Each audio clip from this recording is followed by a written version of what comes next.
Hello friends, welcome to galaxy classes. उम्मीद है आप सब बहुत बहुत अच्छे होंगे और प्रॉपरली अपनी तैयारी कर रहे होंगे, क्योंकि बैक टू बैक दो एग्जामिनेशन आपके पास लगे हुए हैं, सिलेक्शन फेज एंड सीपीओ।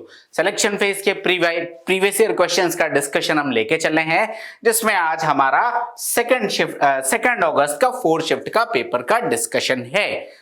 उम्मीद है अभी तक आपको मजा आया होगा और ये सीरीज का हमारा एक उद्देश्य है back to back quick solutions without even wasting time. So ज्यादा टाइम नहीं लेते हैं, स्टार्ट करते हैं आज का सेशन। देखते हैं क्या है हमारा पहला question. Here it is question number 1। क्या कह रहे हैं क्वेश्चन नंबर 1, जरा देखते हैं। सिंपल सा क्वेश्चन है हमारे पास।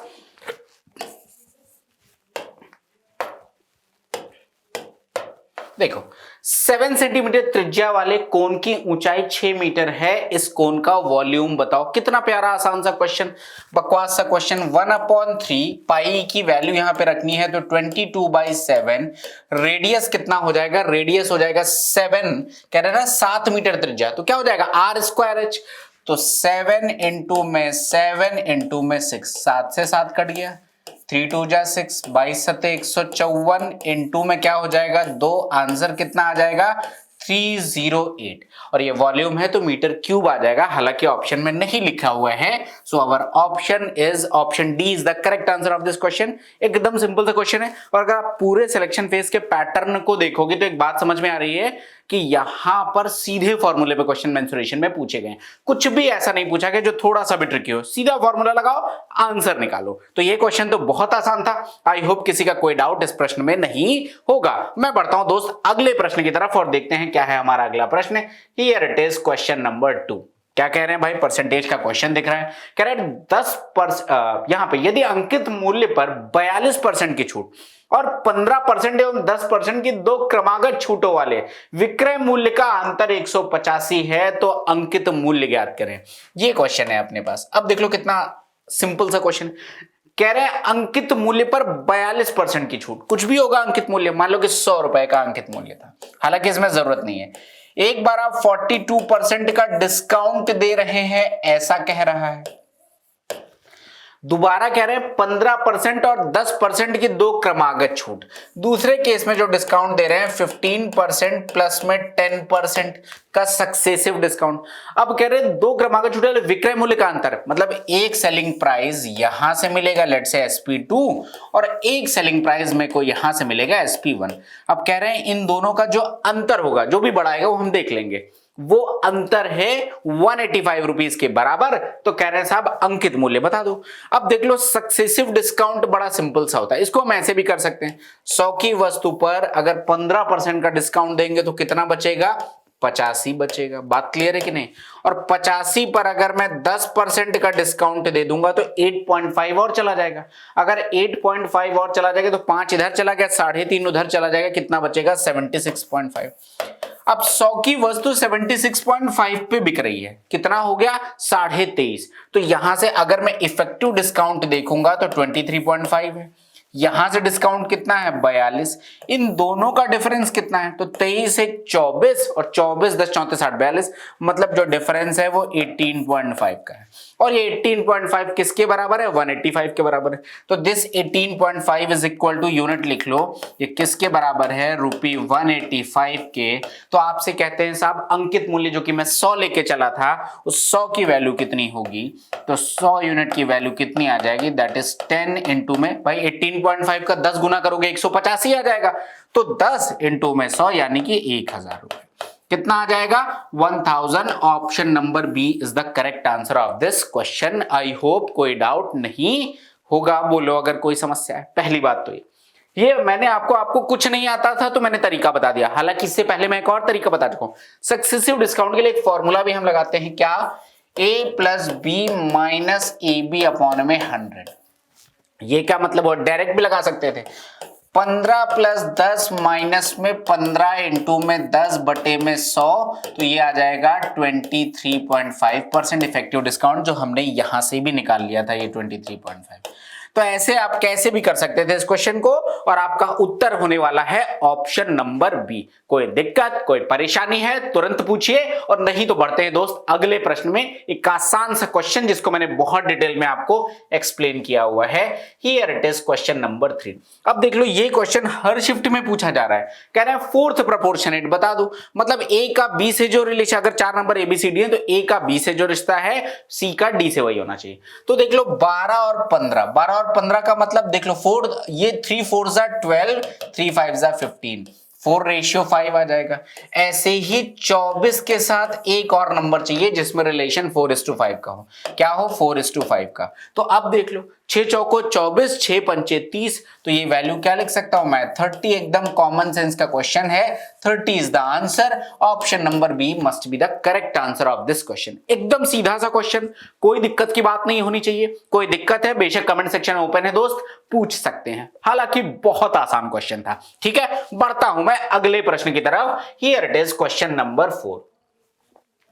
क्वेश्चन नंबर 4 क्या कह रहे हैं? 5347 की निकटतम वह पूर्ण संख्या ज्ञात कीजिए जो 137 से पूर्णतः विभाज्य है। यहां पर ये कुछ फॉन्ट का इशू हुआ है, इसलिए कई जगह ई की मात्रा गायब हो गई है। आपको जो ओरिजिनल पीपीटी मिलेगी उसमें ये नहीं प्रॉब्लम होगी। ठीक है, तो आपको टेंशन नहीं लेना है। तो आप ये क्या कह रहे हैं कि 5347, इसके नियरेस्ट वो नंबर बताओ जो 137 से पूर्णतः विभाज्य है। अगर मैं इस नंबर को 137 से डिवाइड कर दूं, क्योंकि हमें रिमाइंडर चेक ही करना पड़ेगा तभी हम आइडिया लगा पाएंगे। तो 13, 140 के 14 चौको 56 है, तो अगर मैं 4 बार लेके जाऊं तो 13 चौको 52, 7 चौको 28, ज्यादा चला जाएगा, 3 टाइम्स आएगा। 3 7 21 का 1 कैरी ऑन, 2 3 3 का 9 तो 11 का 1 कैरी ऑन, 1 3 1 3 1 4, 411। 4 में 1 गया 3, 3 में 1 गया 2, 5 में 123 बचा 1237। अब देखो कितनी बारी जाएगा? 1237 है। अगर मैं 140 मान लूं तो कितना आ जाएगा? 14 8 112, तो 112 9 टाइम्स तो ज्यादा चला जाएगा, तो मैं 8 टाइम्स लेके जाता हूं।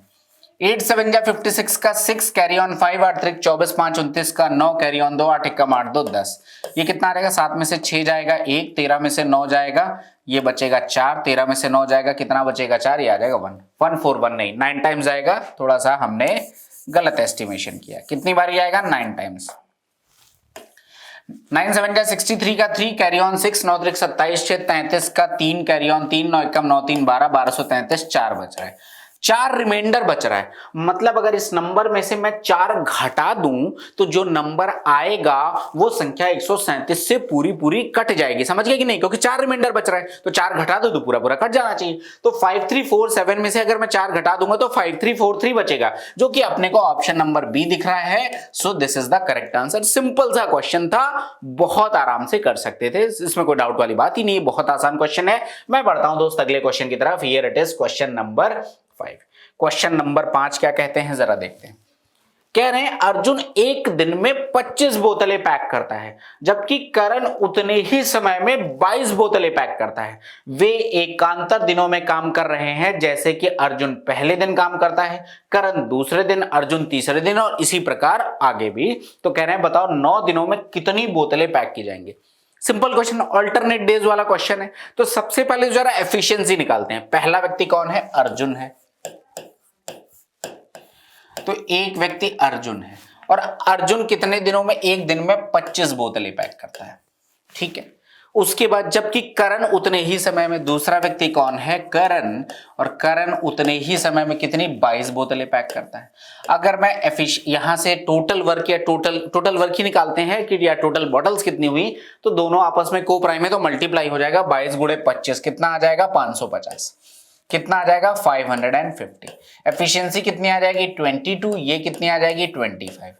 अब देखो क्या कह रहा है क्वेश्चन, वे एकांतर दिनों में काम कर रहे हैं, जबकि जैसे कि अर्जुन पहले दिन, ये भाई पहले दिन काम करता है, ये भाई दूसरे दिन काम कर रहा है। मतलब क्या हुआ? अगर मैं पहले दिन की बात करूं, फर्स्ट डे, तो फर्स्ट डे काम करेंगे अर्जुन, और अर्जुन काम करेंगे तो कितना करेंगे? 22 यूनिट काम।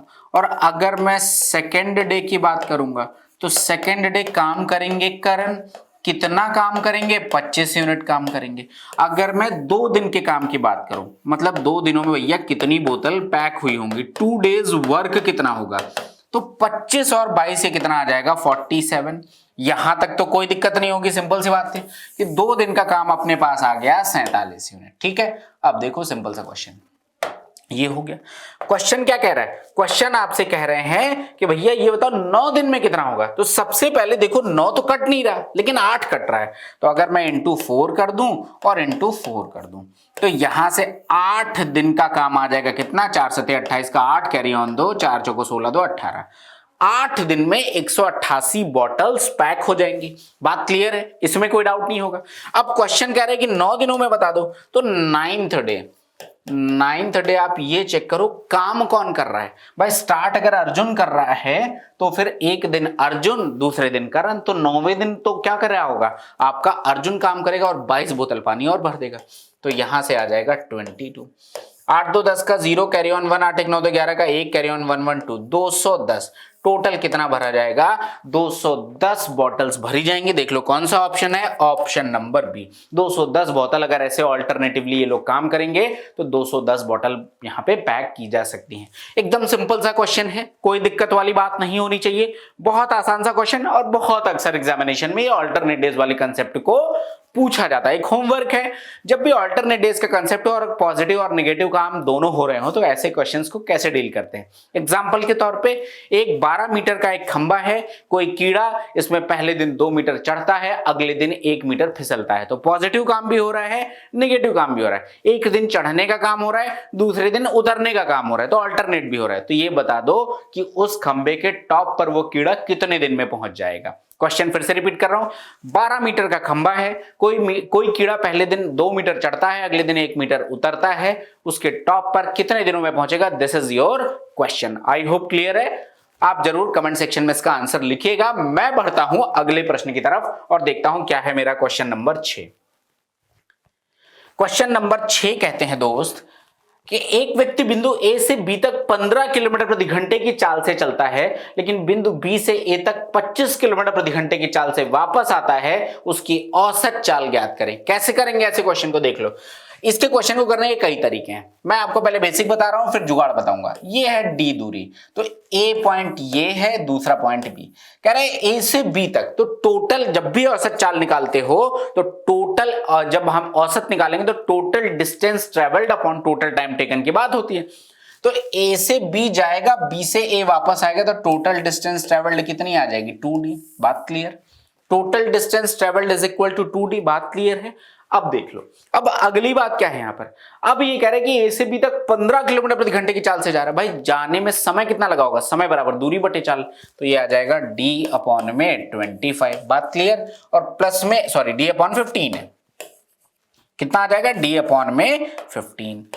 और उसके बाद जब वापस आएगा तो d दूरी आएगा, लेकिन चाल कितनी है 25। आप इसको सॉल्व कर सकते हो, d कैंसिल आउट हो जाएगा। कैसे भाई, 25 15 का एलसीएम आप ले लो, 75 आ जाएगा। तो देखो ये क्या बनेगा 2d, 25 15 का एलसीएम कितना आ जाएगा 75, नीचे 15 5 75, तो ये आ जाएगा 5d, प्लस में 25 75, ये आ जाएगा 3d। तो ये कितना आ जाएगा 150d अपॉन में 8d। ये और ये कट जाएगा, आपका आंसर आ जाएगा 18 18 144 18.75। This is the answer. ये बेसिक तरीका हुआ। अब आपको ऐसे क्वेश्चन का एक और तरीका बता रहा हूं, बहुत बढ़िया तरीका है। क्या लिमिटेशन है वो भी बताऊंगा, लेकिन बहुत यूज होता है।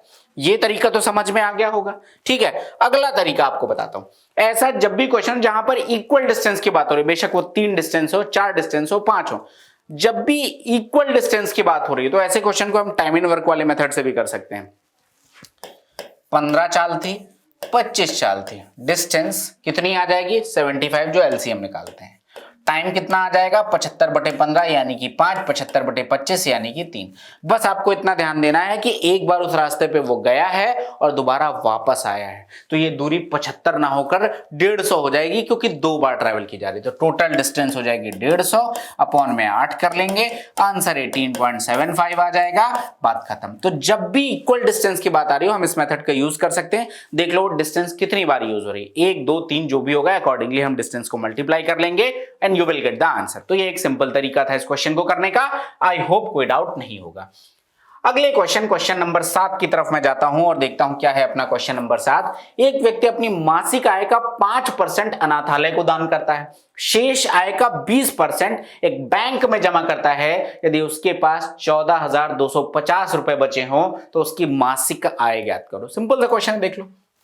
100 रुपए अपना भाई कमा रहा था और 100 रुपए में 5% अनाथालय को दान कर रहा है, तो यहां पर 5% तो उसने ऑर्फेनेज को दे दिए हैं। 5% क्या दे दिए हैं उसने? ऑर्फेनेज को दे दिए हैं। बात क्लियर। उसके बाद क्या कर रहा है? शेष आय का 20% एक बैंक में जमा करता है। अब देखो पहले रिमेनिंग कितनी है, सबसे पहले चेक करो यहाँ पे रिमेनिंग। 5% चला गया तो 95 क्या हो गया? रिमेनिंग हो गया। अब कह रहा है इसका 20% बैंक में जमा कर रहा है। अगर मैं इसका 20% निकालूंगा तो 1/5, 1/5 का मतलब 19 ये किस में जमा कर रहा है? बैंक में जमा कर रहा है। बहुत अच्छी बात है, ये उसने किस में जमा किया? बैंक में। और अब कह रहा है अब उसके पास 14,250 रुपीज बचे हों। अब देख लो हुआ क्या, 5 रुपए ऑर्फेनेज में चले गए, 19 ये आपका कहां पर चला गया? बैंक में। तो 19 5 24 चले गए, बचा कितना? 100 थे, 24 जा चुके हैं, तो बचे कितने? 76 बचे। इसका मतलब ये जो 76 यूनिट है ये किसके बराबर है? 14250। ठीक है। अब आपसे क्या पूछ रहा है? उसकी मासिक आय जो कि 100 थी, 100 यूनिट की वैल्यू कितनी होगी? तो 100 यूनिट की वैल्यू 14250 अपॉन में 76 इंटू में 100। चेक करो क्या ये वैल्यू 19 से कट रही क्या? क्योंकि नीचे 76 तो 19 से कट रहा है, तो ऊपर चेक करो। 19 7 133, तो 9 हाँ कट रहा है। 19 7 133 बचेगा 9, 19 बचे 95 और ये 0, ये 4 बार चला जाएगा।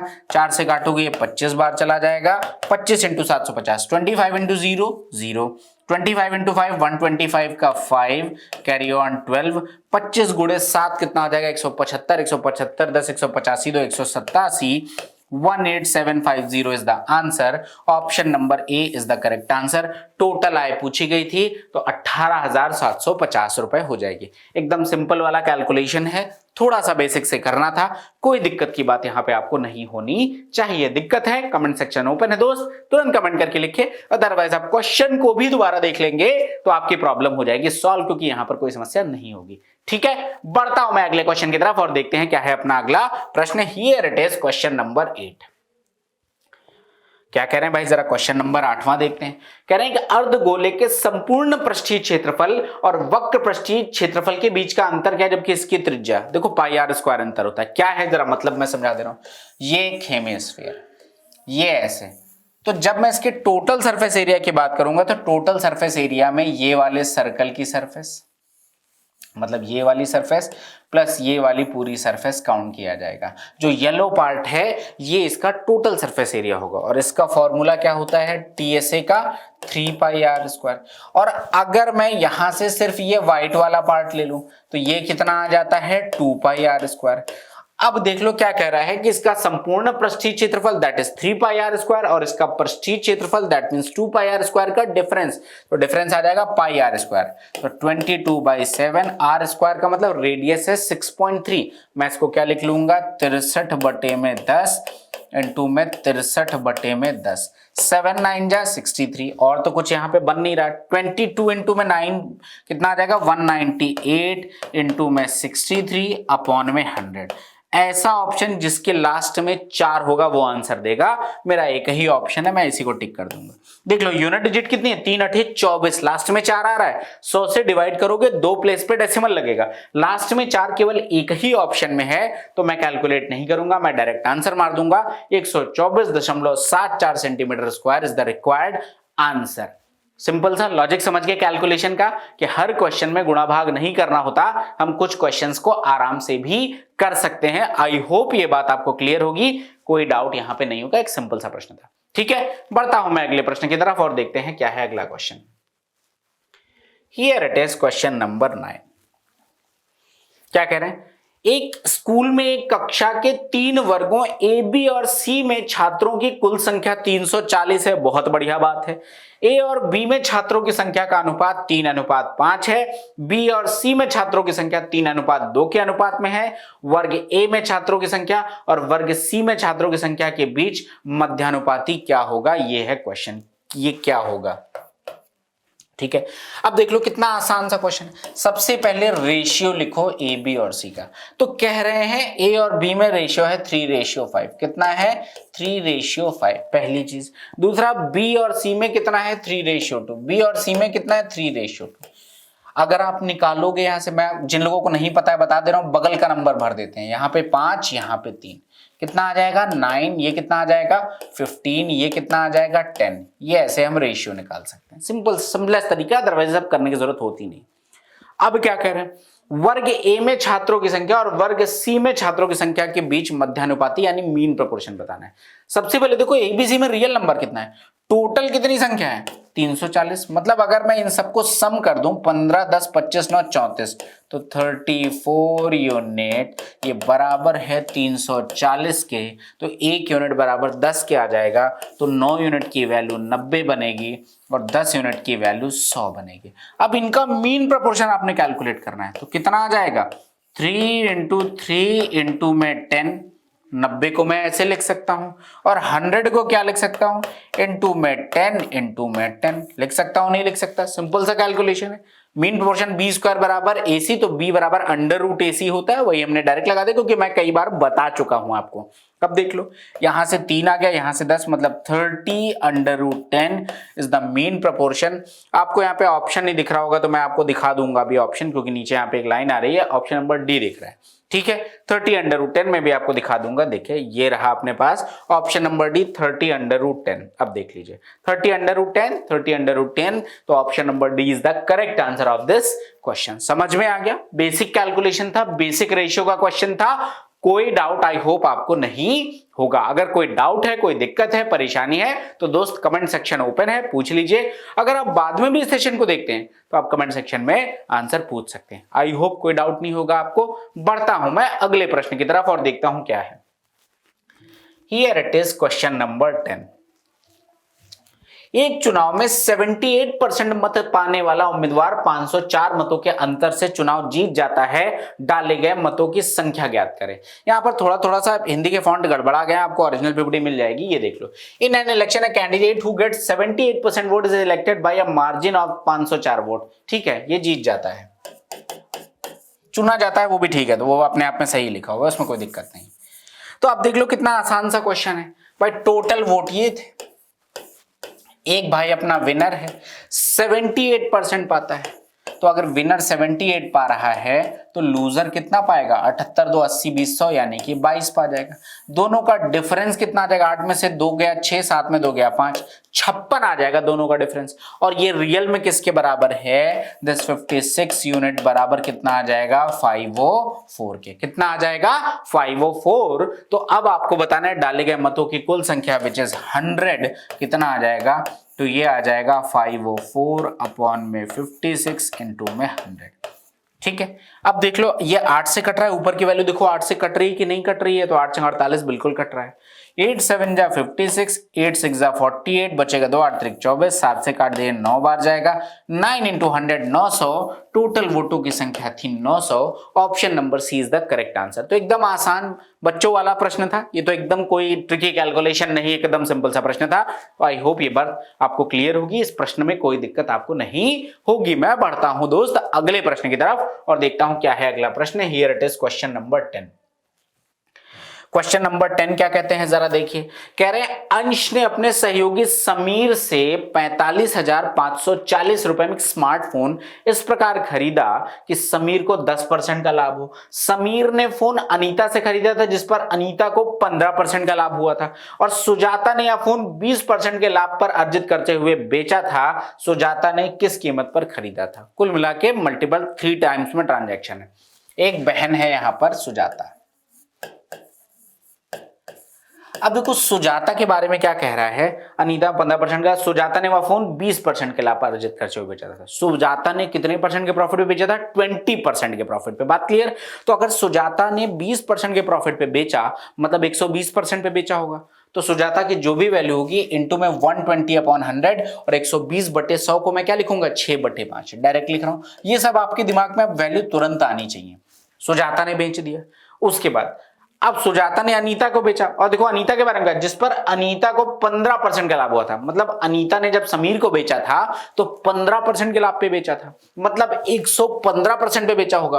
और 115/100 को अगर हम सिंप्लीफाई करेंगे तो 23/20 आ जाएगा। तो यहां पे मैंने लिख लिया 23/20।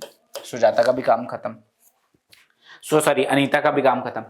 अब देख लो क्या कह रहा है, अनीता से पहले समीर ने फोन अनीता से खरीदा जिस पर अनीता को 15% का लाभ हुआ। अब आगे आ जाओ, इस प्रकार खरीदा कि समीर को 10% का लाभ हो, मतलब अंश ने समीर से खरीदा था 10% के लाभ पर, तो समीर ने यहां से कितने पे बेचा? 110% पे। तो इनटू में 11/10 और ये वैल्यू किसके बराबर आ जाएगी? 45540। एक बारी मैं फिर से रिपीट कर दे रहा हूं इस स्टेटमेंट को ताकि कोई डाउट आपको ना रह जाए, और फिर मैं क्वेश्चन पढ़ता हूं। क्वेश्चन को रिवर्स करते हैं। देखो सबसे पहले सुजाता ने वह फोन, सुजाता थी कोई, उन्होंने 20% के लाभ पर एक फोन बेचा था किसको? अनीता को। तो सुजाता है 20% के लाभ पर बेचेंगे मतलब 120% पे बेचेंगे, तो 120/100 को मैंने 6/5 लिख दिया। बात क्लियर? कोई डाउट नहीं है, सिंपल सी बात थी। डन, बहुत बढ़िया। आगे बढ़ो।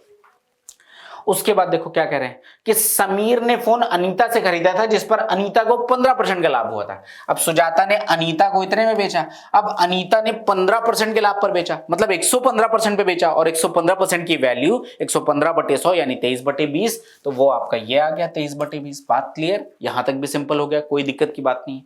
आगे बढ़े और ये आगे कह रहा है कि समीर ने इनसे लिया था 10% के लाभ पर, तो अब समीर, अंश ने समीर से लिया था 10% के लाभ पर, तो समीर ने इतने में खरीदा था, अब अंश को बेच रहे हैं तो 10% का लाभ लेंगे तो 110 पे बेचेंगे, 110% पे, तो 110/100 का मतलब 11/10। यही लिखा हुआ है, कैलकुलेट करते हैं। देख लो ये वैल्यू 11 से कट रही है क्या? 549 549 बिल्कुल 11 से कट रही है। 11 4 जा 44 बचेगा 1, 11 1 जा 11 बचेगा 4, 11 4 जा 44, ये तो हो गया। अब देखो 11 से तो कट गया, ये वैल्यू 23 से कट रही क्या? अगर 23 से दिख रही तो बहुत अच्छी बात है, प्राइम नंबर है, नहीं दिख रही तो फिर देख लेंगे। 6 से कट रहा है क्या? 4 4 8 1 9, 3 से कट रहा है, पहले 3 से सिंपलीफाई कर देते हैं। 3 2 जा 6, 3 1 जा 3 बचेगा 1, 3 3 जा 9 बचेगा 2, 3 8 जा 24 और ये आ जाएगा 0। 3 से कट गया। आगे आ जाओ, क्लियरली दिख रहा है, ये 690 आ जाएगा, फिर ये आ जाएगा 23 तिया और ये 30 आ जाएगा। तो यहां से अगर मैं सुजाता के लिए वैल्यू निकालूंगा तो ये आ जाएगा 30 इंटू में 20 पंचे 100 इंटू में 10, 1000। कितना आ जाएगा? 1000। तो आंसर कितना आ जाएगा? 30,000 is the correct answer of this question. अगर आप ध्यान से देखेंगे तो option number B is the correct answer. तो सिंपल कैलकुलेशन था इस प्रश्न में, और मैंने आपको कंसेप्ट ऑफ रिमेनिंग बहुत डिटेल में बताया है कि डायरेक्ट सोचो, 10% के लाभ पे बेचा मतलब 110% पे बेचा, 5% की हानि पर बेचा मतलब 95% पे बेचा। डायरेक्ट बैक टू बैक लगाते जाइए and you will get the answer. तो एकदम आसान सा प्रश्न था। आई होप आपको ये बात क्लियर हो गई होगी, कोई डाउट इस प्रश्न में नहीं होगा। अगर डाउट है, comment section are open, you can ask your questions, you can ask your doubts in comment section, right. बढ़ते हैं अगले क्वेश्चन की तरफ और देखते हैं क्या है हमारा क्वेश्चन नंबर 12। क्वेश्चन नंबर 12 क्या कहते हैं, जरा देखते हैं। एक क्लास में 35 विद्यार्थियों का औसत भार तब 2 किलोग्राम बढ़ जाता है जब विद्यार्थियों में से 35 किलोग्राम भार वाले विद्यार्थियों को शिक्षक द्वारा प्रतिस्थापित कर दिया जाता है। देख लो, कल ही मैंने एक क्वेश्चन कराया था कि अगर कोई व्यक्ति जा रहा है और उसकी जगह कोई व्यक्ति आ रहा है, और अगर वो एवरेज को बढ़ा रहा है इसका मतलब वो ज्यादा लेके आया, अगर वो एवरेज को घटाएगा मतलब कम लेके आया। एक बात तो कन्फर्म। तो अगर 35 विद्यार्थियों में से 35 किलोग्राम भार वाला एक विद्यार्थी गया, तो अगर देखो 35 का गया और 35 का ही आया होता तो कोई फर्क नहीं पड़ता। इसने बढ़ाया है मतलब मिनिमम 35 तो ये लेके ही आया है, और उसके बाद कुछ एक्स्ट्रा लेके आया है। कितना एक्स्ट्रा लेके आया है? 35 विद्यार्थियों का औसत भार 2 किलोग्राम बढ़ जाता है, मतलब हर बच्चे को 2-2 किलोग्राम अगर मिल रहा है एक्स्ट्रा, तो 35 बच्चे को कितना एक्स्ट्रा मिलेगा? 70 केजी एक्स्ट्रा मिलेगा। तो टोटल कितना आ जाएगा? 105। मतलब गुरुजी 105 किलो के थे और यही आप इस क्वेश्चन का आंसर है। समझ गए? सेम लॉजिक जो कल वाले क्वेश्चन में लगाया था, सेम लॉजिक से मैंने इस क्वेश्चन को एक्सप्लेन किया बिना कोई लाव लश्कर के, कि भाई अगर कोई आ रहा है और मेरा एवरेज बढ़ रहा है, इसका मतलब ज्यादा लेके आ रहा है। इसका मतलब क्या? ज्यादा लेने का मतलब जितना था उतना तो मिनिमम है ही है, तो वो मैंने लिखा।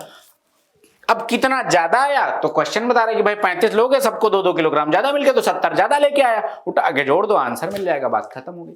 क्लियर? बढ़ते हैं अगले क्वेश्चन की तरफ। Here it is question number 13। Question number 13 क्या कहते हैं जरा देखते हैं।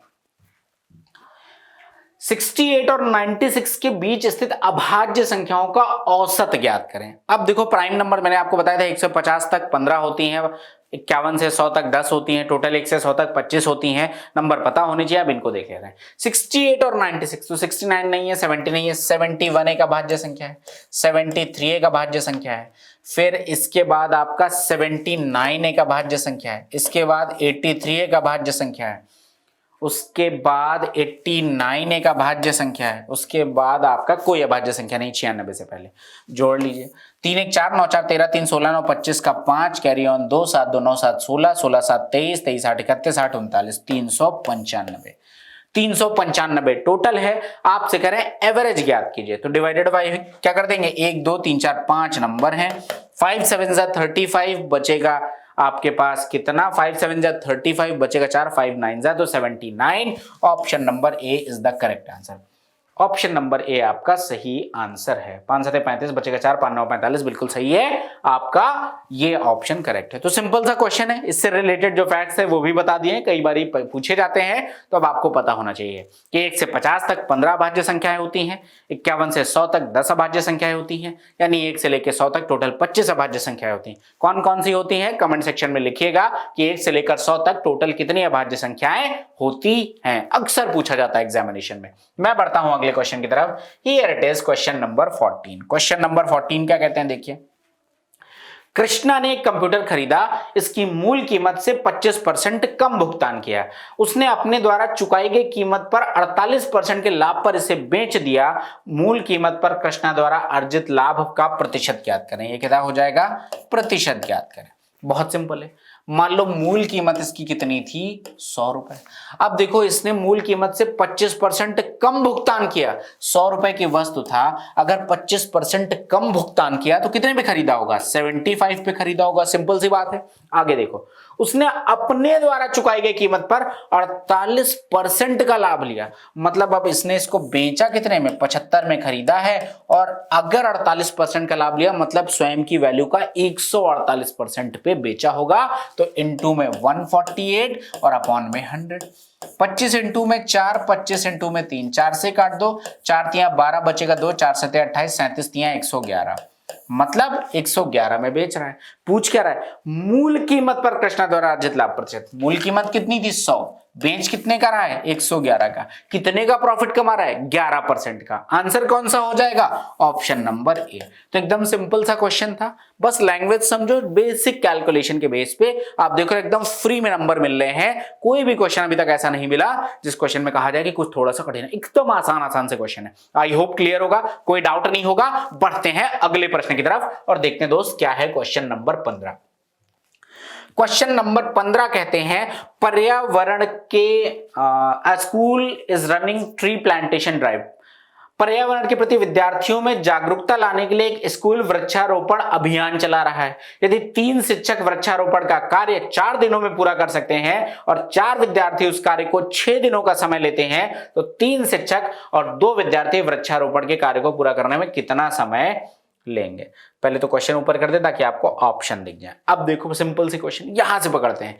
कह रहा है यदि 3 शिक्षक वृक्षारोपण का कार्य 4 दिनों में पूरा करते हैं, तो 3 शिक्षक यानी कि 3 टीचर कितने दिनों में कर रहे हैं? 4 दिनों में कर रहे हैं। ये तो कह रहे हैं ना कि 3 शिक्षक 4 दिनों में काम को पूरा करते हैं। और क्या कह रहा है? और 4 विद्यार्थी उसी कार्य को 6 दिनों का समय लेते हैं। मतलब 4 स्टूडेंट उसी कार्य को 6 दिनों में पूरा करते हैं, और ये दोनों बराबर हैं। यहां से अगर मैं T/S निकालू, देखो 4 से 4 तो कट जाएगा, 6/3 आ जाएगा, विच इज 2/1। कितना आ जाएगा 2/1। T/S is equal to 2/1। ये आ जाएगा इनकी कार्य क्षमताओं का अनुपात। मतलब एक शिक्षक 1 यूनिट टाइम या एक दिन में या 1 घंटा जो भी दे रखा है उसमें अगर 2 यूनिट काम कर रहा है तो एक बच्चा उतने टाइम में उसका आधा यानी 1 यूनिट काम कर रहा है। अब ऐसे केसेस में अगली चीज क्या होती है भाई, टोटल वर्क कितना है। चाहे आप यहां पे वैल्यू रख दो चाहे यहां पे रख दो। जैसे t की वैल्यू कितनी आ गई 2, तो 3 2 जा 6 4 जा 24। आप यहां पर भी देख लो s बराबर 1 रखोगे 6 चौके 24, तो टोटल काम कितना आ गया 24। अब देखो क्या कह रहा है, कह रहा है तो 3 शिक्षक और 2 विद्यार्थी इस कार्य को पूरा करने में कितना समय लगाएंगे। तो टाइम आपको निकालना है, तो टोटल वर्क तो 24 है। क्या कह रहा है, 3 शिक्षक, एक शिक्षक कितना काम कर रहा है 2 यूनिट, तो 3 शिक्षक कितना करेंगे 6 यूनिट, 3 × 2, और प्लस में 2 विद्यार्थी, एक विद्यार्थी कर रहा है 1 यूनिट काम, तो 2 विद्यार्थी कितना करेंगे 2 यूनिट काम।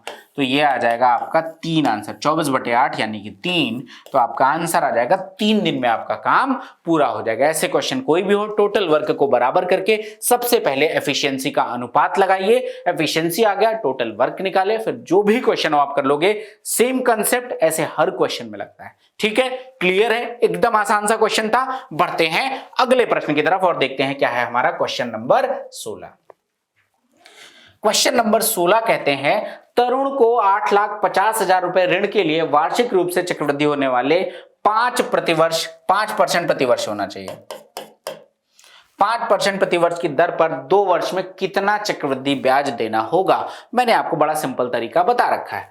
8,50,000 रुपए है, ठीक है। अब 5% प्रतिवर्ष, 5% का मतलब क्या हो जाता है 5/100 यानी कि 1/20। क्या हो जाएगा 1/20, ये काट दीजिए। 2 4 जा 8, 2 2 जा 4, 2 5 जा 10 और ये आ जाएगा 00। ठीक है, अब देख लो 42500 इंटू में 1/20, ये और ये आ जाएगा 2 2 जा 4, 2 1 जा 2, 2 2 जा 4, 2 5 जा 10। ये वैल्यू आ गई। दो बार ही हमें कैलकुलेट करना है, मैंने पास्कल वाला मेथड बता रखा है। अब देख लो, इसमें इनटू में 2 कर दीजिए, इसमें इनटू में 1 कर दीजिए। आपको मैं दोनों तरीके से बता दूंगा, टेंशन नहीं लेना। लेकिन ये तरीका मेरे CISI के पुराने वीडियोस जाके देखिएगा। जब 3 साल 4 साल 5 साल के क्वेश्चन आ जाए तो इससे बेस्ट कोई तरीका नहीं, अगर वैल्यू गिवन है तो बहुत आसानी से हो जाता है। तो अब देख लो ये कितना हो जाएगा 42 का मतलब 84, 85, 85 2 87, 8725, 8725, 2125 है ना। हाँ, थोड़ी सी मिस्टेक हुई, यहां पर सही करता हूं मैं। हाँ, देख लो ये कितना हो जाएगा 42 का 2 गुना 84 और एक 85,000, 85 जो 87,000, 87,125 रुपए। Option number D is the correct answer, 87,125। बस ये गुणा करना है, तो ये कितना आ जाएगा, ये आ जाएगा 85,000 और प्लस में 2125 जो कि आपका आंसर दे देगा। एक तरीका तो इस प्रश्न को करने का ये था जो मैं फ्रीक्वेंटली यूज करता हूं। मैं अगला तरीका भी आपको बता रहा हूं ऐसे क्वेश्चन को जो आप लोग शायद कुछ लोगों ने ऐसे पढ़ रखा हो, कोई दिक्कत नहीं, बात सेम ही। 8,50,000 रुपए की वैल्यू है, यहां पर अगर 5% है तो 1/20 निकालेंगे, 1/20 निकालेंगे, कितना आ जाएगा 2 चौको 8, 2 दूना 4, 2 पंचे 10 और ये 00। ये 42,500 इधर भी आ जाएगा 42,500 और फिर इसका 1/20 निकालेंगे, 0 से 0 कट जाएगा, 2 2 जा 4, 2 1 जा 2, 2 2 जा 4, 2 5 जा 10। देख लो वही तो किया था ऊपर, 42,500 को 2 गुना प्लस में 2125 वो हम यहां से भी लगा सकते हैं, या 1 + r/100 से भी लगाओगे, आंसर यही आएगा। तो आपको दोनों तरीके बता दिए हैं, तीसरा भी बता दिया कि 1 + r/100 से भी लगा सकते हो, वहां से भी आंसर आ जाएगा। दोनों तरीके अच्छे थे, किसी से भी करिए। आई होप बात क्लियर हो गई होगी, कोई डाउट नहीं होगा। बढ़ता हूं दोस्त अगले प्रश्न की तरफ। अगर किसी को है कोई दिक्कत, कोई परेशानी, तो बेशक से आप कमेंट सेक्शन में पूछ सकते हैं। अगर आपको कोई पर्टिकुलर टॉपिक में दिक्कत है, आप कमेंट सेक्शन में बताइए, हम डेफिनेटली डिटेल्ड वीडियो लेंगे कि उसके बाहर आपका कुछ भी ना जाए। Right, here it is question number 70। ABC 3 member हैं जिनके बारे में कुछ इंफॉर्मेशन दे रखी है, तो A/C की वैल्यू पूछ रहे हैं, वो ज्ञात करें हैं, लिखा है। ठीक है, कोई दिक्कत नहीं है, मैंने लिखा A, मैंने लिखा B, मैंने लिखा C। अब देखो क्या कह रहे हैं, यदि A B से 70% अधिक है और B C से 20% कम है, मैंने आपको बताया जब भी ऐसा कंपैरिजन हो रहा हो तो लास्ट कंपेयरिंग पॉइंट से स्टार्ट करेंगे, यूजुअली आपके लिए कैलकुलेशन आसान होगा। दैट मींस अगर मैंने C को 100 मान लिया, ठीक है। सी को अगर मैंने 100 मान लिया तो क्या कह रहे हैं, ए बी से 70% अधिक है। बहुत बढ़िया बात, बी सी से 20% कम है, तो बी सी से 20% कम है। अगर सी 100 है तो ये कितना आ जाएगा, 80 आ जाएगा। ये कितना आ जाएगा, 80 आ जाएगा, बोलो हाँ या ना। और अगर ये 80 आ गया तो फिर क्या करें, ए बी से 70% अधिक है। अगर ये 80 है, ए इससे 70% ज्यादा है। अब ए इससे 70% ज्यादा है तो 80 का 70% कितना हो जाएगा, 8 7 56, 56 ज्यादा हो जाएगा। तो 80 50 130 136 कितना आ जाएगा, 136। सिंप्लीफाई करिए, 4 3 जा 12 बचेगा 1, 4 4 जा 16, ये आ जाएगा 20, ये आ जाएगा 25। कह रहे हैं ए रेशियो सी बता दो, 34:25। Option number D is the correct answer. 34:25, option number D is the correct answer of this question. कोई डाउट है, कोई दिक्कत है, कोई परेशानी है, तुरंत पूछिए, otherwise we are moving towards next question. I hope कोई डाउट आपको इस प्रश्न में नहीं होगा। सिंपल सा क्वेश्चन था, ठीक है। बढ़ता हूं दोस्त अगले क्वेश्चन की तरफ। Here it is question number 18। Question number 18, अब देख लो, एक टी शर्ट का अंकित मूल्य 1000 है। दुकानदार टी शर्ट पर 15% की छूट देता है, फिर नई कीमत पर 20% की छूट देता है। आखिर में ग्राहक को कितना भुगतान करना पड़ेगा? डायरेक्ट मैंने बताया कंसेप्ट ऑफ रिमेनिंग, डायरेक्ट लगाओ। टी शर्ट का अंकित मूल्य कितना है, 1000 है। आगे बढ़ो, दुकानदार टी शर्ट पर 15% की छूट देता है। अगर 15% की छूट देगा यानी कि 85% पे बेचेगा, और 85% का मतलब 85/100, 5 से काट दो 17/20 आ जाएगा। तो ये आ गया 17/20। आगे बढ़ जाओ, और फिर कह रहा है नई कीमत पर 20% की छूट फिर से दे रहा है। अगर 20% की छूट देगा यानी 80% पे बेचेगा। 80/100 का मतलब 4/5। तो आगे मैंने लिख लिया 4/5। 20 पंचे 100 है, 2 जीरो कट गया, 17 गुणे 4 68, और एक जीरो और लगा दीजिए, 680, which is option number B. 680, option number B is the correct answer of this question. बोलो कोई डाउट है? एकदम सिंपल सा प्रश्न था, एकदम डायरेक्ट करने वाला।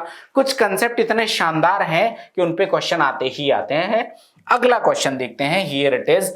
एक पुलिसकर्मी, अब देख लो पुलिस चोर के सिवाय पेपर बन ही नहीं रहा। एक क्वेश्चन चाहे सीजीएल उठा लो, सीपीओ उठा लो, सिलेक्शन फेज उठा लो, यहां से क्वेश्चन आ ही रहे हैं। क्या कहते हैं, एक पुलिसकर्मी एक चोर का पीछा करता है, उससे 400 मीटर आगे है। यदि वे क्रमशः 7 किलोमीटर प्रति घंटा और 6 किलोमीटर प्रति घंटे की चाल से दौड़ते हैं तो चोर को पकड़ने के लिए पुलिसकर्मी कितनी दूर तक दौड़ता है? That means distance travelled by policeman to caught the thief, to catch the thief, sorry.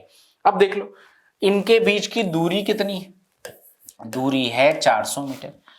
अब क्या कह रहे हैं, यदि वे क्रमशः 7 किलोमीटर प्रति घंटे और 6 किलोमीटर प्रति घंटे की चाल से दौड़ते हैं, तो अब देख लो यहां पर क्या है, पुलिस वाले की चाल कितनी है, 7 किलोमीटर पर आवर, ये पुलिस वाले की चाल है। और थीफ की चाल कितनी है, 6 किलोमीटर पर आवर, ये थीफ की चाल है। कह रहे हैं कि पुलिसकर्मी वाला कितना दौड़ा होगा, सबसे पहले कितने टाइम में उसने पकड़ा, ये कैलकुलेट करो। तो समय बराबर क्या होता है, दूरी बटे चाल। ये तो आ गया 400 अपॉन में 7 - 6 1, और इंटू में 5/18 कर लीजिए। 18 यहां लेके चले जाइए। इतने टाइम में उसने पकड़ा होगा। और ये 5/18 क्यों किया? क्योंकि भैया इनकी चालें हैं किलोमीटर प्रति घंटे में, ऊपर लिखा हुआ है 400 मीटर, तो इसको मैंने मीटर पर सेकंड में बदलने के लिए 5/18 से किया। 5 से काटोगे 5 × 8 = 40, 18 × 8 = 144, 1440 सेकेंड। इतने सेकंड में वो पकड़ लेगा। लेकिन क्वेश्चन कह रहा है कि पुलिस वाले ने कितनी दूरी ट्रेवल किया होगा इसको पकड़ने में। तो डिस्टेंस इज इक्वल टू क्या होता है, स्पीड इनटू टाइम। स्पीड कितनी है, 7, इसको 5/18 कर दो क्योंकि किलोमीटर पर आवर को मीटर पर सेकंड में बदलना होगा। और इनटू में टाइम कितना है, 1440। 18 × 8 = 144, ये 80 आ जाएगा। 7 × 5 = 35, तो ये आ जाएगा 35 इंटू में 80, ये आंसर आ जाएगा। 8 × 5 = 40 का 0 carry on, 4 8 3 24 4 28, 2800 metre. Option number A is the correct answer. 2800 metre, option number A is the correct answer of this question. अगर कोई दिक्कत है, कोई परेशानी है तो तुरंत पूछिए, अदरवाइज ये क्वेश्चन मैं हर शिफ्ट में करा रहा हूं। 8वीं शिफ्ट में लगातार आपको ये पेपर डिस्कस, मतलब ये क्वेश्चन डिस्कस करा है, कुछ भी नया नहीं है। बट स्टिल अगर डाउट है तो comment section are open, you can ask your doubts, right. अगले क्वेश्चन की तरफ बढ़ता हूं मैं, क्वेश्चन नंबर 20। क्वेश्चन नंबर 20वां क्या कहते हैं जरा देखते हैं। अब क्या कह रहे हैं, 2 वर्ष पहले कस्बे की जनसंख्या 62,500 थी। शहरों में वास के कारण, प्रवास के माइग्रेशन के कारण यह प्रतिवर्ष 4% की दर से घटती है। इसकी वर्तमान जनसंख्या ज्ञात कीजिए। This is the question. अब ठीक है, यहां पर कुछ कुछ इशू है तो मैं सही कर दे रहा हूं। यहाँ ये हो जाएगा ज्ञात, ये हो जाएगा कीजिए, ये यहां पर है 2 वर्ष पहले शहरों में प्रवास के कारण, ये प्रवास हो जाएगा, प्रावर्ड कई जगह गायब हो गया है। ठीक है, डाउट होगा तो आप बताइएगा। तो अब क्या है, बड़ा सिंपल सा क्वेश्चन है, अगेन कंसेप्ट ऑफ रिमेनिंग लगाएंगे। 62,500 थी, कितनी थी 62,500, इनटू में आगे बढ़ जाओ, अगर 4% घट रही है तो बचेगी कितनी, 96%, बोलो हाँ या ना, 96% बचेगी। तो इनटू में 96, इसको 24/25 भी लिख सकते हो, 96/100 इनटू में 96/100, क्योंकि बात हो रही है 2 सालों की। अब देख लो ये कितना लिखा हुआ है 24, ये कितना है 25, ये कितना है 24, ये कितना है 25, 25 गुणे 25 625, ये आ जाएगा आपका 1, ये आ जाएगा 100, 24 का square 576, 57600, 57600, option number C is the correct answer. ये हमारे इस प्रश्न का उत्तर है। अगर कोई डाउट है तो पूछिए, डाउट नहीं है तो बताइए। एकदम सिंपल सा प्रश्न था, बहुत आराम से हो गया होगा। ठीक है, बढ़ता हूं दोस्त अगले प्रश्न की तरफ और देखते हैं क्या है हमारा अगला question. Here it is question number 21। एक पुलिसकर्मी को 800 मीटर की दूरी पर एक चोर दिखाई देता है। चोर भागने लगा और पुलिसकर्मी उसका पीछा करने लगा। बहुत बढ़िया बात है। चोर और पुलिसकर्मी क्रमशः 20 किलोमीटर प्रति घंटे और 25 किलोमीटर प्रति घंटे की चाल से दौड़ते हैं। 9 मिनट बाद उनके बीच की दूरी क्या होगी। Same last type of question, बस थोड़ा सा डिफरेंस है। कह रहे हैं 9 मिनट बाद उनके बीच की दूरी क्या होगी। कुल मिला के आपको ये निकालना है कि 9 मिनट में ये दोनों कितना ट्रेवल करेंगे रिलेटिव स्पीड के साथ। कैसे, अब डिस्टेंस निकालना है, distance is equal to speed into time, लेकिन मैं लिख रहा हूं रिलेटिव स्पीड इनटू में टाइम, क्योंकि दोनों के बीच की दूरी कह रहे हैं तो आप सापेक्षिक चाल लोगे। मतलब क्या हुआ, अगर चोर और पुलिसकर्मी 20 किलोमीटर प्रति घंटे और 25 किलोमीटर प्रति घंटे की चाल से चल रहे हैं तो क्या होगा, हर घंटे 5-5 किलोमीटर पुलिस वाला डिस्टेंस को कम करता रहेगा। यही तो मतलब हुआ इसका। तो अब देख लो रिलेटिव स्पीड कितनी आ जाएगी, दोनों सेम डायरेक्शन में चल रहे हैं क्योंकि पुलिस वाला चोर को पकड़ रहा है। तो 25 - 20 यानी कि 5। लेकिन ध्यान देना ये किलोमीटर पर आवर है, तो इसको मीटर पर सेकंड में बदलने के लिए मैं 5/18 से गुणा भी कर दूंगा। तो ये आ गए रिलेटिव स्पीड। टाइम कितना है, क्वेश्चन कह रहा है 9 मिनट बाद इनके बीच की दूरी कब होगी। अब देखो ये मैंने मीटर पर सेकंड में बदला है तो उसको भी सेकंड में बदलेंगे, तो 9 मिनट में कितने सेकंड हो जाएंगे, ये आ जाएगा 540। कितना आ जाएगा 540। बात क्लियर है। 9 मिनट में कितने सेकंड 540, 18 × 54, ये आ जाएगा 30, 25 इंटू में 30, 25 × 75, 750। कितना आ जाएगा 750। बात क्लियर है। और 750 इतना 9 मिनट में अगर ये रिलेटिव स्पीड से चलेंगे तो ट्रेवल करेंगे। इनिशियल डिस्टेंस कितनी थी 800 मीटर। मतलब क्या हुआ, यहां से जब मैं चला तो 800 मीटर की डिफरेंस थी। 9 मिनट बाद मान लो कि ये पुलिस है और इसको और थोड़ा सा उधर ले आते हैं। 9 मिनट बाद मान लो कि यहां पर पुलिस पहुंचा और ये यहां पर थीफ पहुंचा, लेकिन ये 750 मीटर चल चुका होगा, तो 50 मीटर का ही गैप इनके बीच में बनेगा। Option number A is the correct answer of this question. केवल 50 मीटर की दूरी पर अब होगा, थोड़ी देर में पकड़ लिया जाएगा। बात समझ गए। क्वेश्चन सिंपल था, बस ये क्वेश्चन ये नहीं पूछा गया कि कितने टाइम में पकड़ेगा, कितनी डिस्टेंस ट्रेवल करेगा। कह रहे हैं 9 मिनट बाद बता दो कितनी दूरी होगी। तो 9 मिनट में रिलेटिव स्पीड के साथ कितना ट्रेवल करेंगे, तो हमने निकाला कि 9 मिनट में 750 मीटर ट्रेवल करेंगे, लेकिन गैप तो 800 का था, 750 ट्रेवल कर चुके हैं, तो 50 मीटर का गैप रह जाएगा, वही उनके बीच की दूरी है। That is the answer. ठीक है, अगला question, question number 22। Question number 22 क्या कहते हैं जरा देखो।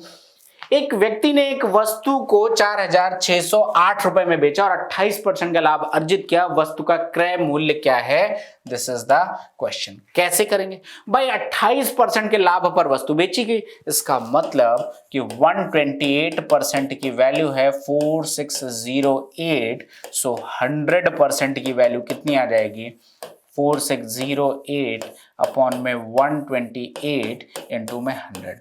4 3 जा 12, 4 2 जा 8, 4 1 जा 4, 4 1 जा 4, बचेगा 2, 4 पंचे 20, 4 दूना 8। यहां से देखो 16 से कट रहा है क्या, डायरेक्ट चेक कर लो। 16 गुणे 7 112, यस कट रहा है। 16 दूना 32, 16 गुणे 7 112, 16 दूना 32, 2 से काटोगे 36, 3600। Option number B is the correct answer. तो वस्तु का क्रय मूल्य कितना हो जाएगा, 3600 रुपए। 28% के लाभ पर वो 4608 में बेची गई। एकदम सीधे सीधे क्वेश्चन है, देख रहे हो कंसेप्ट ऑफ रिमेनिंग कम से कम 5 से 7 क्वेश्चन में लग गया। कितना सिंपल सा कंसेप्ट और कितने ज्यादा क्वेश्चंस में यूज हो रहा है। ठीक है, बढ़ता हूं मैं क्वेश्चन नंबर 23 की तरफ। अब क्या करें, मध्यानुपाती बता दो। अब ये क्वेश्चन है मीन प्रोपोर्शन बताना है भाई। Mean proportion under root AC हो जाएगा। मीन प्रोपोर्शन अगर ABC 3 नंबर हैं तो B बराबर क्या हो जाएगा, अंडर रूट के अंदर AC। कई बार बता चुका हूं, अब देख लो कैसे लगाएं। कई लोगों को डेसिमल में दिक्कत होगी, कोई दिक्कत नहीं। इसको पहले 12 ले लो, 12 का फैक्टर कर लो 12 का फैक्टर कर लो तो क्या लिख सकता हूं मैं, 4 3 12, तो मतलब 2 इंटू में 3, 12 का फैक्टर हो गया। आगे आ जाओ, 27 का फैक्टर 3 इंटू में 3, ये आ जाएगा 27 का फैक्टर। बात क्लियर। डिवाइडेड बाई कितना आ जाएगा, डिवाइडेड बाई ये आ जाएगा। अब देख लो यहां पर कितने जीरो, जब डेसिमल हटाया होगा तो नीचे लिखा होगा 1000, पॉइंट हटाया होगा 1 लिखा होगा, फिर 3 पेस है तो 3 जीरो, यहां पर भी 3 जीरो, तो 1000 इंटू 1000, तो 1000 इंटू 1000 का मतलब 10 टू द पावर 3 इंटू में 10 टू द पावर 3। सॉल्व करो, यहां से कितना निकला, 2 निकला, यहां से कितना निकला, 3 निकला, यहां से कितना निकला, 3 निकला। अपॉन में देख लो 10 की पावर 6 है, ठीक है, 10 की पावर कितनी है, 6 है। या 10 को 6 बार गुणा कर रहे हैं, 2 2 के पेयर में 10 की पावर 3 निकल आएगा, तो अपॉन में 10 की पावर 3 कितना आ जाएगा, 18, और अपॉन में 1000। पॉइंट लगा के 0, एक ही आंसर है, बात ही खत्म है। Option number D must be the correct answer. कोई दिक्कत की बात नहीं होनी चाहिए। बेसिक कैलकुलेशन और इतनी शिफ्टों में इस टाइप के क्वेश्चन कम से कम 4-5 बार तो हम करा ही चुके हैं। एकदम आसान सा क्वेश्चन, और मैंने आपको बताया भी था कि भाई थर्ड प्रोपोर्शन क्या होता है, फोर्थ प्रोपोर्शनेट क्या होता है, मीन प्रोपोर्शन क्या होता है, आपका डुप्लीकेट, ट्रिप्लीकेट रेशियो, सब डुप्लीकेट, सब ट्रिप्लीकेट रेशियो, ये सारे इंपॉर्टेंट है। कुछ भी पूछा जा सकता है आपके एग्जामिनेशन में, राइट। बढ़ते हैं दोस्त अगले क्वेश्चन की तरफ और देखते हैं क्या है क्वेश्चन नंबर 24। क्वेश्चन नंबर 24 क्या कह रहे हैं जरा देखते हैं। क्वेश्चन नंबर 24 कहते हैं दोस्त, एक देश की जनसंख्या 2,04,800 है। यदि जन्म और मृत्यु दर क्रमशः 12% और 7% है तो 2 वर्ष बाद देश की जनसंख्या ज्ञात कीजिए। ठीक है, दिस इज द क्वेश्चन। मतलब 12% लोग उस जनसंख्या का वो क्या कर रहे हैं, हर साल जन्म लेते हैं, और 7% की हर साल मृत्यु होती है। ये इसका लॉजिक है। तो अगर मैं ये देखूं कि इफेक्टिव एक साल में 12% लोगों ने जन्म लिया और 7% लोगों की मृत्यु हो गई, मतलब 100 लोग हैं, अगर 100 जनसंख्या थी तो 12 लोगों ने जन्म लिया तो 112 हो गया होगा, लेकिन 7 लोगों की मृत्यु भी हो गई तो फिर 112 में से 7 कम भी हो जाएंगे, तो बचा कितना है, 105 लोग। तो वही चीज मैं डायरेक्ट देख सकता हूं कि अगर मैं नेट की बात करूं कि नेट इंक्रीमेंट कितना हुआ, तो 12 माइनस 7 यानी कि 5% हर साल इंक्रीज कर रहा है। समझे कि नहीं? जैसे 100 मेरी जनसंख्या थी, 12% लोगों ने जन्म लिया, 12 लोगों ने जन्म लिया, तो 100 से जनसंख्या बढ़कर कितनी हुई, 12 हो गई। 5% लोगों की मृत्यु हो गई, तो 100 में से 5, हमेशा ध्यान रखना है कोई सक्सेसिव नहीं लग रहा है, जो 100 लोग थे उन्हीं में से 5 लोगों की डेथ भी हो गई, तो 112 जो जनसंख्या थी उसमें से मान लो 7 लोगों की मृत्यु, क्योंकि 7% है, तो उन्हीं 112 में से 7 लोग कम हो जाएंगे, तो बचा कितना है, 105। मतलब नेट इंक्रीमेंट सिर्फ 5% का है। बात क्लियर? अब क्वेश्चन आ गया, नेट इंक्रीमेंट 5% का है तो 204800 ये जनसंख्या है।